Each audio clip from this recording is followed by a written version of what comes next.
सब लोग, क्या इज़राइल को इतनी छूट मिल गई है कि वो दुनिया को जैसा चाहे, जब चाहे वो अपने इशारों पर घुमा सकता है? क्या इज़राइल ही अब दादा बन के रह गया है कि कोई दुनिया उसका जवाब या उसको रोकथाम या लगाम नहीं लगा सकती? तो ऐसा ही है कुछ, क्योंकि उसने बैंकिंग सेक्टर, इकोनॉमिक्स पर, फाइनेंशियल पर अपनी पकड़ जो है बहुत मजबूत, और प्रोडक्शन पर, सोशल मीडिया पर, हर चीज पर अपनी पकड़ को बहुत ही मजबूत रख लिया है। फिर भी इसका लोहा जो ले रहा है ईरान, पूरी तरीके से इसराइल की जो मनबड़ हालत है उसको दबाने की कोशिश कर रहा है। जैसे कि इसराइल, ईरान का क्या कहना है कि जंग नहीं चाहता ईरान, लेकिन हमले का जवाब जरूर देगा। आपको याद होगा 1 अक्टूबर 2024 को ईरान ने इसराइल पर करीब 200 बैलिस्टिक मिसाइलें दागी थी। और ये हुआ क्यों था? क्यों ईरान ने इतनी सारी मिसाइलों को एक साथ इसराइल पर हमला कर दिया? ईरान ने यह हमला अपने डिप्टी कमांडर और हिजबुल्लाह प्रमुख हसन नसरुल्लाह का बदला लेने के लिए किया था। तो स्वाभाविक रूप से जाहिर सी बात है, अगर कोई उसके सरगना, कोई उसका जो पॉलिटिकल लीडर अगर ईरान का कोई मारा जाता है इसराइल की तरफ से, इसराइल के हमलों की तरफ से, तो ईरान तो जवाब भरपूर लेगा, अपना बदला लेगा, लेने वाला है। इसी सिलसिले में इसराइल ने 200 मिसाइलें ईरान ने 200 मिसाइलें इसराइल पर दाग दिया।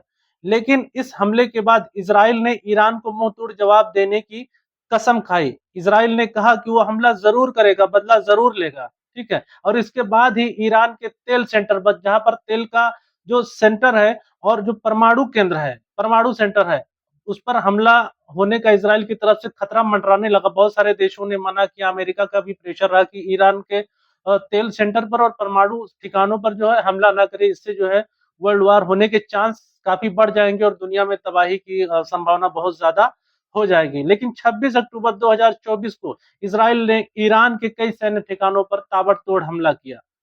इस हमलों पर ईरान का दावा है कि इसके सब जो है कि सब ठीक है, कोई भी पूरी तरीके से नष्ट नहीं हुआ है, ज्यादा कुछ नुकसान नहीं हुआ है। वहीं दूसरी तरफ अयातुल्लाह खमनेई ने धमकी दिया, ट्विटर पर इसराइल को हिब्रू भाषा में यह धमकी दिया कि हम उन्हें इस ईरानी लोगों की ताकत, क्षमता और आविष्कार और इच्छा शक्ति सब समझा देंगे। ये अयातुल्लाह खमनेई का, जो ईरान के सुप्रीम लीडर है, ये उनका कहना है, उनकी तरफ से है। क्योंकि ईरान भी चुप नहीं बैठ रहा है इसमें। इसराइल के दबदबे को, इसराइल के मंसूबे को थोड़ा सा भी अयातुल्लाह खमनेई थोड़ा सा भी प्रेशराइज नहीं हो रहे हैं, इसको हल्के में नहीं ले रहे, बल्कि इसका हर एक बात का जवाब देने के लिए पूरी तरीके से डटे हैं।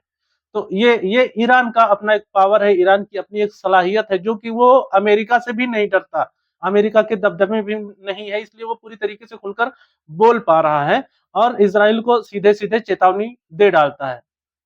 26 अक्टूबर 2024 को ईरानी डिफेंस की तरफ से बयान आया, बयान जारी किया गया कि इजरायली हमले के वक्त ईरान की एयर डिफेंस सिस्टम ने तत्परता से काम किया, जिससे कुछ रडार की सीमा नुकसान हुआ। बड़ी संख्या में इजरायली मिसाइलों को इंटरसेप्ट कर लिया गया।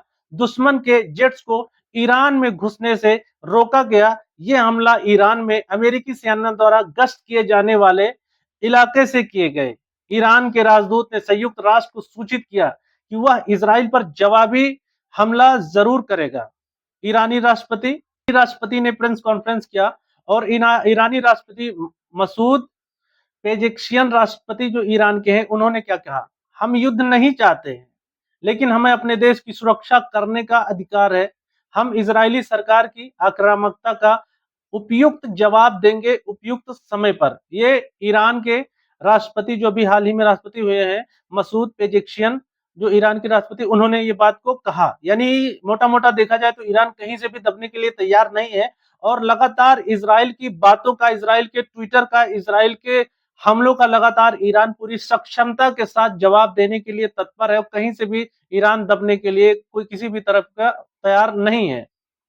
और इसी बात पर और इसी बयान में, ईरानी राष्ट्रपति के इसी बयान पर जो है, अमेरिका को भी ईरान के राष्ट्रपति ने ये कहा कि अमेरिका ने धोखा किया। अमेरिका का कहना था कि अगर युद्ध हो रहा है और ईरान सुलह करे, ईरान किसी भी तरीके का इजराइल पर हमला ना करेगा, तो ये वार रुक जाएगा और पूरी तरीके से सहमति से वार को रोक दिया जाएगा। लेकिन ईरानी राष्ट्रपति का कहना है कि अमेरिका ने भी धोखा दिया और अमेरिका अपना क्षेत्र दे रहा है, जहाँ पे दूसरी कंट्री में जो अमेरिकी सैन्य बल जहाँ पर है, वहाँ एयर स्पेस दे रहा है, जिसके जरिए वो ईरान पर और उसके प्रॉक्सी गुटों पर हमला कर रहा है। तो इस तरीके से ईरान दबने वाला नहीं है, अमेरिका कितना भी प्रेशराइज्ड करे, क्योंकि ईरान की तरफ जो खड़ा है, रशिया, चाइना जैसे देश ईरान को सपोर्ट करते हैं। और रशिया और चाइना जैसे देश है जो ऐसे मित्र हैं जो कभी धोखा देने वालों में से नहीं है, और पूरा डट कर मुकाबला होगा। इसलिए कहीं से भी अभी तक जो भी खबर आ रही है उसमें ईरान कहीं से भी दबने के लिए तैयार नहीं है।